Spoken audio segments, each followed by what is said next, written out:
बहुत पुरानी बात है। धारा नगरी में गंधर्वसेन नाम का एक राजा राज करता था। उसकी 4 रानियां थीं। उनके 6 लड़के थे जो सब के सब बड़े ही चतुर और बलवान थे। संयोग से एक दिन राजा की मृत्यु हो गई और उनकी जगह उनका बड़ा बेटा शंख गद्दी पर बैठा। उसने कुछ दिन राज किया, लेकिन छोटे भाई विक्रम ने उसे मार डाला और स्वयं राजा बन बैठा। उसका राज्य दिनों-दिन बढ़ता गया और वह सारे जम्बूद्वीप का राजा बन बैठा। एक दिन उसके मन में आया कि उसे घूमकर सैर करनी चाहिए और जिन देशों के नाम उसने सुने हैं, उन्हें देखना चाहिए। सो वह गद्दी अपने छोटे भाई भर्तृहरि को सौंपकर योगी बनकर राज्य से निकल पड़ा। उस नगर में एक ब्राह्मण तपस्या करता था। एक दिन देवता ने प्रसन्न होकर उसे एक फल दिया और कहा कि इसे जो भी खाएगा, वह अमर हो जाएगा। ब्राह्मण ने वह फल लाकर अपनी पत्नी को दिया और देवता की बात भी बता दी। ब्राह्मणी बोली, हम अमर होकर क्या करेंगे? हमेशा भीख मांगते रहेंगे। इससे तो मरना ही अच्छा है। तुम इस फल को ले जाकर राजा को दे आओ और बदले में कुछ धन ले आओ। ये सुनकर ब्राह्मण फल लेकर राजा भर्तृहरि के पास गया और सारा हाल कह सुनाया। भर्तृहरि ने फल ले लिया और ब्राह्मण को 1 लाख रुपये देकर विदा कर दिया। भर्तृहरि अपनी एक रानी को बहुत चाहता था। उसने महल में जाकर वह फल उसी को दे दिया। रानी की मित्रता शहर कोतवाल से थी। उसने वह फल कोतवाल को दे दिया। कोतवाल एक वेश्या के पास जाया करता था। वह उस फल को उस वेश्या को दे आया। वेश्या ने सोचा कि यह फल तो राजा को खाना चाहिए। वह उसे लेकर राजा भर्तृहरि के पास गई और उसे दे दिया। भर्तृहरि ने उसे बहुत सा धन दिया, लेकिन जब उसने फल को अच्छी तरह से देखा तो पहचान लिया। उसे बड़ी चोट लगी, पर उसने किसी से कुछ कहा नहीं। उसने महल में जाकर रानी से पूछा कि तुमने उस फल का क्या किया? रानी ने कहा, मैंने उसे खा लिया। राजा ने वह फल निकालकर दिखा दिया। रानी घबरा गई और उसने सारी बात सच सच कह दी। भर्तृहरि ने पता लगाया तो उसे पूरी बात ठीक ठीक मालूम हो गई। वह बहुत दुखी हुआ। उसने सोचा, ये दुनिया माया जाल है। इसमें अपना कोई नहीं। वह फल लेकर बाहर आया और उसे धुलवाकर स्वयं खा लिया। फिर राजपाट छोड़ योगी का भेष बना जंगल में तपस्या करने चला गया। भर्तृहरि के जंगल में चले जाने से विक्रम की गद्दी सूनी हो गई।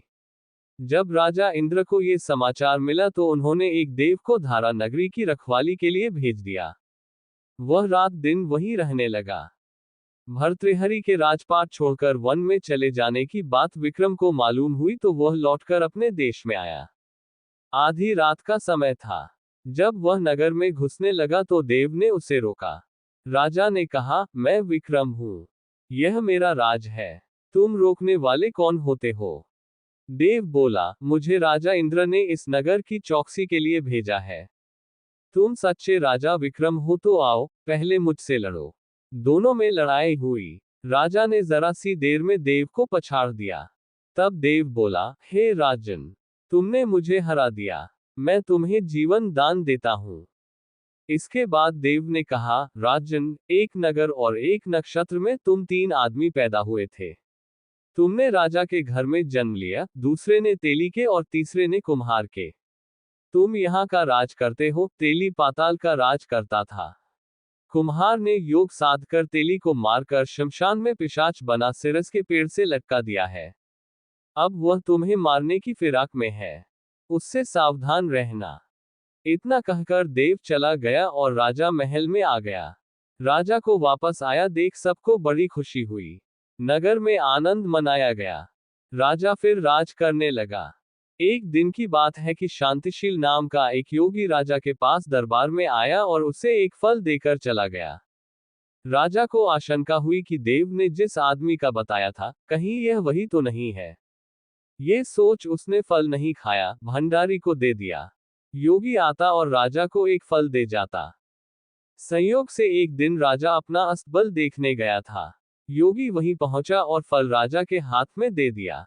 राजा ने उसे उछाला तो वह हाथ से छूटकर धरती पर गिर पड़ा। उसी समय एक बंदर ने झपटकर उसे उठा लिया और तोड़ डाला। उसमें से एक लाल रत्न निकला, जिसकी चमक से सबकी आंखें चौंधिया गईं। राजा को बड़ा अचरज हुआ। उसने योगी से पूछा, आप ये लाल रत्न मुझे रोज क्यों दे जाते हैं? योगी ने जवाब दिया, महाराज, राजा, गुरु, ज्योतिषी, वैद्य और बेटी, इनके घर कभी खाली हाथ नहीं जाना चाहिए।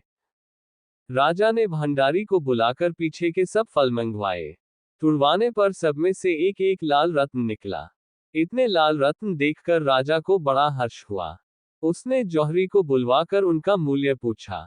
जौहरी बोला, महाराज, ये लाल रत्न इतने कीमती हैं कि इनका मोल करोड़ों रुपयों में भी नहीं आंका जा सकता। एक एक लाल रत्न एक एक राज्य के बराबर है।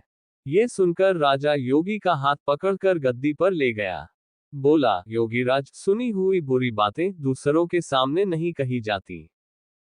राजा उसे अकेले में ले गया। वहां जाकर योगी ने कहा, महाराज, बात यह है कि गोदावरी नदी के किनारे मसान में मैं एक मंत्र सिद्ध कर रहा हूं। उसके सिद्ध हो जाने पर मेरा मनोरथ पूरा हो जाएगा। तुम एक रात मेरे पास रहोगे तो मंत्र सिद्ध हो जाएगा। एक दिन रात को हथियार बांधकर तुम अकेले मेरे पास आ जाना। राजा ने कहा, अच्छी बात है। इसके उपरांत योगी दिन और समय बताकर अपने मठ में चला गया। वह दिन आने पर राजा अकेला वहां पहुंचा। योगी ने उसे अपने पास बिठा लिया। थोड़ी देर बैठकर राजा ने पूछा, महाराज, मेरे लिए क्या आ गया है? योगी ने कहा, राजन, यहाँ से दक्षिण दिशा में 2 कोस की दूरी पर मसान में एक सिरस के पेड़ पर एक मुर्दा लटका है। उसे मेरे पास ले आओ, तब तक मैं यहाँ पूजा करता हूँ। ये सुनकर राजा वहां से चल दिया। बड़ी भयंकर रात थी। चारों ओर अंधेरा फैला था। पानी बरस रहा था। भूत प्रेत शोर मचा रहे थे। सांप आकर पैरों में लिपटते थे। लेकिन राजा हिम्मत से आगे बढ़ता गया। जब वह मसान में पहुंचा तो देखता क्या है कि शेर दहाड़ रहे हैं, हाथी चिंघाड़ रहे हैं, भूत प्रेत आदमियों को मार रहे हैं। राजा बेधड़क चलता गया और सिरस के पेड़ के पास पहुंच गया। पेड़ जड़ से फुनगी तक आग से दहक रहा था। राजा ने सोचा, हो ना हो, ये वही योगी है जिसकी बात देव ने बताई थी। पेड़ पर रस्सी से बंधा मुर्दा लटक रहा था। राजा पेड़ पर चढ़ गया और तलवार से रस्सी काट दी। मुर्दा नीचे गिर पड़ा और दहाड़ मार मार कर रोने लगा। राजा ने नीचे आकर पूछा, तू कौन है? राजा का इतना कहना था कि वह मुर्दा खिलखिलाकर हंस पड़ा। राजा को बड़ा अचरज हुआ। तभी वह मुर्दा फिर पेड़ पर जा लटका। राजा फिर चढ़कर ऊपर गया और रस्सी काट मुर्दे को बगल में दबा नीचे आया। बोला, बता, तू कौन है? मुर्दा चुप रहा। तब राजा ने उसे एक चादर में बांधा और योगी के पास ले चला। रास्ते में वह मुर्दा बोला, मैं बेताल हूं। तू कौन है और मुझे कहां ले जा रहा है? राजा ने कहा, मेरा नाम विक्रम है। मैं धारा नगरी का राजा हूं। मैं तुझे योगी के पास ले जा रहा हूं। बेताल बोला, मैं एक शर्त पर चलूंगा। अगर तू रास्ते में बोलेगा तो मैं लौटकर पेड़ पर जा लटकूंगा। राजा ने उसकी बात मान ली। फिर बेताल बोला, पंडित, चतुर और ज्ञानी, इनके दिन अच्छी अच्छी बातों में बीतते हैं, जबकि मूर्खों के दिन कलह और नींद में। अच्छा होगा कि हमारी राह भली बातों की चर्चा में बीत जाए। मैं तुझे एक कहानी सुनाता हूं। ले सुन।